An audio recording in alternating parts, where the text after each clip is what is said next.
नमस्कार, स्वागत आप सभी का YouTube channel knowledge TV Haryana. आज 3 दिसंबर बुधवार सुबह सुबह 20 बड़ी खबरें सामने आ रही हैं। बड़ी घोषणा, आदेश, ऐलान, बड़ी खुशखबरी सुबह सुबह महिलाओं के लिए।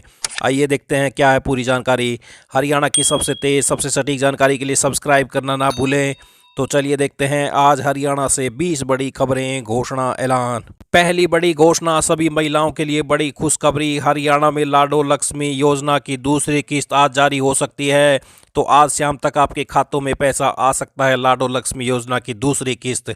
तो ये बड़ी अपडेट सुबह सुबह। आइए दूसरी बड़ी घोषणा देखते हैं। हरियाणा में अब 1,20,000 कर्मचारियों को जॉब की सिक्योरिटी मिलने वाली है। इसके लिए ट्रायल भी शुरू कर दिया गया है। अगले सप्ताह मुख्यमंत्री की तरफ से पोर्टल भी लॉन्च किया जाएगा। तो अब हरियाणा में 1 लाख से ज़्यादा कर्मचारियों को जल्द मिलेगी जॉब सिक्योरिटी। जल्द होगा पोर्टल लॉन्च। अगले सप्ताह पोर्टल लॉन्च होगा। ये अगली बड़ी घोषणा देखते हैं। केंद्र सरकार ने प्रधानमंत्री कार्यालय पीएमओ का नाम बदलकर सेवा तीर्थ कर दिया है। देश भर के राज्य भवन का नाम अब लोक भवन होगा। इसके अलावा केंद्रीय सचिवालय को कर्तव्य भवन के नाम से जाना जाएगा। न्यूज एजेंसी पीटीआई ने सरकार के सूत्रों के हवाले से मंगलवार को यह जानकारी दी है। पीएमओ के अफसरों ने कहा, सार्वजनिक संस्थानों में बड़ा बदलाव हो रहा है। सत्ता से सेवा की ओर बढ़ रहे हैं। ये बदलाव प्रशासनिक नहीं, सांस्कृतिक है। आइए अगली बड़ी घोषणा देखते हैं। हरियाणा स्कूल शिक्षा विभाग ने सभी कर्मचारियों के लिए चेहरा आधारित आधार सत्यापन से हाजिरी अनिवार्य कर दी है।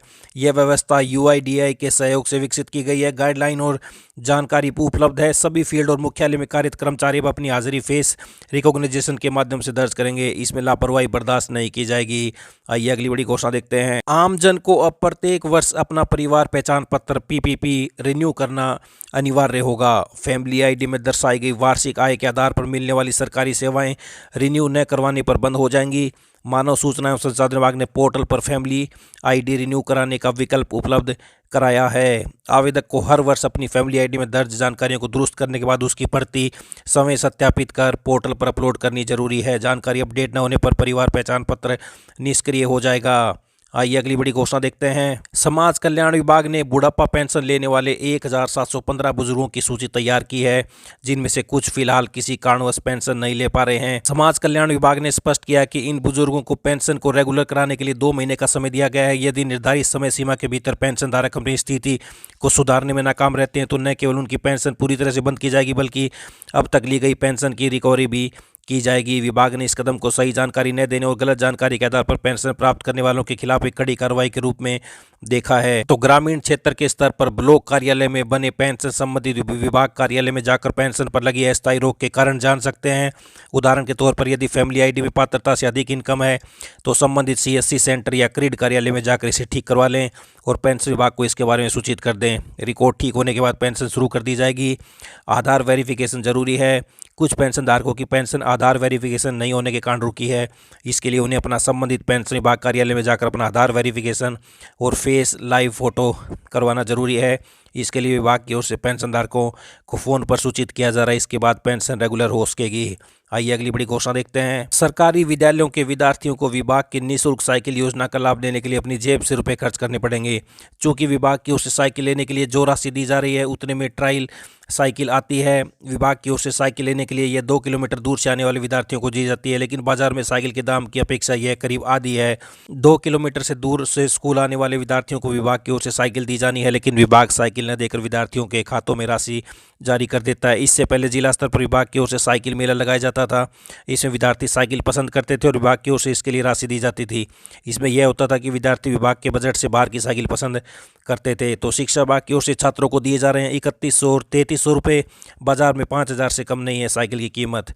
आइए अगली बड़ी घोषणा देखते हैं। शिक्षा विभाग ने सरकारी स्कूलों में लंबे समय से अनुपस्थित चल रहे विद्यार्थियों पर सख्ती दिखाई है। विभाग ने नए निर्देश जारी करे। ऐसे विद्यार्थियों के नाम ड्रॉप आउट रजिस्टर में दर्ज करने का आदेश दिए हैं। अब इन विद्यार्थियों को दोबारा दाखिला लेने के लिए आवेदन करना होगा। तो 10 दिन से ज़्यादा अनुपस्थित विद्यार्थियों के नाम ड्रॉप आउट रजिस्टर में दर्ज होंगे। शिक्षा विभाग ने अनुपस्थित विद्यार्थियों के अभिभावकों से शिक्षकों को सूचना देने के निर्देश दिए हैं।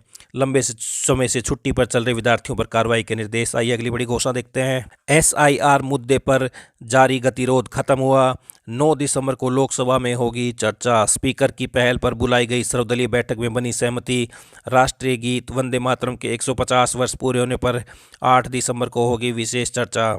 आइए अगली बड़ी घोषणा देखते हैं। अब बोर्ड निगमों के एनपीएस कर्मियों को भी रिटायरमेंट व डेथ ग्रेच्युइटी का लाभ मिलेगा। प्रदेश सरकार ने 1 जनवरी 2006 के बाद सेवा में आए और new defined contributory pension scheme NPS के अंतर्गत आने वाले बोर्ड, निगम, कंपनियों और सहकारी संस्थाओं के कर्मचारियों को भी मृत्यु सह सेवानिवृत्ति उपादान, डेथ कम रिटायरमेंट ग्रेच्युटी का लाभ देने का निर्णय लिया है। मुख्य सचिव, जिनके पास वित्त विभाग के अतिरिक्त मुख्य सचिव का दायित्व भी है, द्वारा राज्य के सभी बोर्डों, निगमों, कंपनियों और सहकारी संस्थाओं के प्रबंध निदेशकों, मुख्य प्रशासकों और मुख्य कार्यकारी अधिकारियों को एक पत्र जारी किया गया है।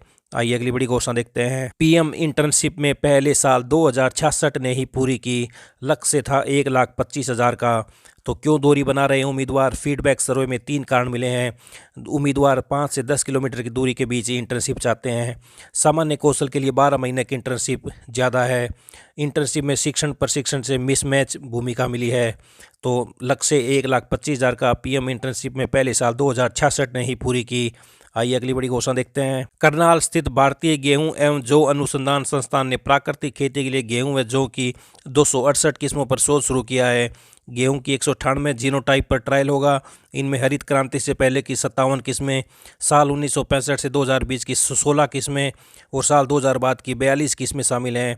साथ ही 39 लैंड्रेसिस किस्में, बहुत पुरानी किस्में और 44 नाइट्रोजन एफिशिएंट किस्में, जिसमें नाइट्रोजन का ज़्यादा प्रयोग करती हैं, शामिल हैं। जौ की 70 नई पुरानी किस्मों को शामिल किया गया है। इनमें से ऐसी किस्में तैयार की जाएंगी जो प्राकृतिक खेती के लिए कारगर साबित होंगी। आइए अगली बड़ी घोषणा देखते हैं। हरियाणा में सड़कों पर दौड़ रही निजी स्कूलों की हर 5वीं बस सुरक्षा मानकों पर खरी नहीं उतरती। इस साल अभी तक 25,000 से अधिक स्कूल बसों की जांच की गई है, जिनमें से 5,200 बसें ट्रैफिक नियमों पर खरी नहीं उतरी। इन बसों में कई तरह की अनियमितताएं पाई गई हैं। तो 25,000 से अधिक स्कूल बसों की जांच की गई, हर 5वीं बस अनफिट मिली है। आइए अगली बड़ी घोषणा देखते हैं। हरियाणा विधानसभा का शीतकालीन सत्र 18 दिसंबर से शुरू होने की संभावना है। चंडीगढ़ में सीएम सैनी की अध्यक्षता में मंगलवार को मंत्रियों के साथ हुई अनौपचारिक बैठक में इस पर सहमति बनी। 8 दिसंबर को कैबिनेट बैठक में मोहर संभव है। आइए अगली बड़ी घोषणा देखते हैं। हर स्मार्टफोन में संचार साथी ऐप अनिवार्य रूप से इंस्टॉल करने के आदेश पर विवाद शुरू हो गया है। विपक्ष ने इसे सरकार की तानाशाही का आरोप लगाया है। कांग्रेस सांसद रेणुका चौधरी ने मंगलवार को राज्यसभा में कार्य स्थगन प्रस्ताव दिया। हालांकि चर्चा नहीं हो उसकी विवाद बढ़ता देख संचार मंत्री ज्योतिरादित्य सिंधिया ने इस पर स्पष्टीकरण दिया। सिंधिया ने कहा, यह ऐप पूरी तरह वैकल्पिक है। यूजर चाहे तो इसे अपने फ़ोन से हटा सकते हैं। रजिस्टर नहीं करेंगे तो ऐप इनएक्टिव रहेगा, कोई डाटा नहीं चलेगा। इससे पहले कांग्रेस सांसद प्रियंका गांधी वाड्रा ने कहा, हर किसी को यह अधिकार होना चाहिए कि वह सरकार की नज़र के बिना परिवार व दोस्तों को संदेश भेज के। आइए अगली बड़ी घोषणा देखते हैं। धुंध में सड़क पर कहीं बेसहारा पशु वाहन चालकों आमजन के लिए काल बन जाए, इसलिए अब नगर निगम पशुपालन विभाग इन पशुओं के गले में रिफ्लेक्टिंग काऊ बेल्ट बांधने जा रहा है, ताकि रात के वक्त वाहनों की लाइट से रिफ्लेक्टिंग काऊ बेल्ट चमकेगी, जिससे सामने आ रहे चालक की दूरी से ही पता चल सकेगा कि आगे कोई पशु है, जिससे वह सचेत होने से सड़क हादसे में अंकुश लगाया जा सकेगा। तो काले भूरे रंग के पशुओं के गले में बांधेंगे रिफ्लेक्टिंग बेल्ट। आइए अगली बड़ी घोषणा देखते हैं। भिवानी स्थित हरियाणा विद्यालय शिक्षा बोर्ड से 10वीं 12वीं करने वाले विद्यार्थी अब मार्कशीट में नाम संबंधी त्रुटियों को बोर्ड चेयरमैन से ठीक करा सकेंगे। नोटरी से शपथ पत्र बनाने या समाचार पत्रों में विज्ञापन प्रकाशित करने की कोई जरूरत नहीं पड़ेगी। नाम में गलती ठीक कराने के लिए बोर्ड जाकर चेयरमैन से संपर्क करें। अपने हाथ से लिखा शपथ पत्र और एक आईडी की फोटोकॉपी देनी होगी। आईडी में आधार कार्ड या फैमिली कार्ड शामिल है। आइए अगली बड़ी घोषणा देखते हैं। विराट कोहली 15 साल बाद घरेलू विजय हजारे ट्रॉफी में खेलेंगे। उन्होंने फ़ोन पर डीडीसी को इसकी जानकारी दी और बोर्ड ने इसकी पुष्टि की। कोहली ने विजय हजारे ट्रॉफी में पिछला मैच फरवरी 2010 में सर्विसेज के खिलाफ खेला था। 24 दिसंबर से टूर्नामेंट शुरू होगा। बीसीसीआई ने डोमेस्टिक खेलने के लिए कहा था। ये सभी हरियाणा वासियों के लिए 20 बड़ी काम की खबरें, घोषणा, आदेश, ऐलान, पल पल की अपडेट आप सभी को मिलती रहेगी। चैनल को सब्सक्राइब जरूर कर लें। इस अपडेट में इतना ही। बहुत बहुत धन्यवाद।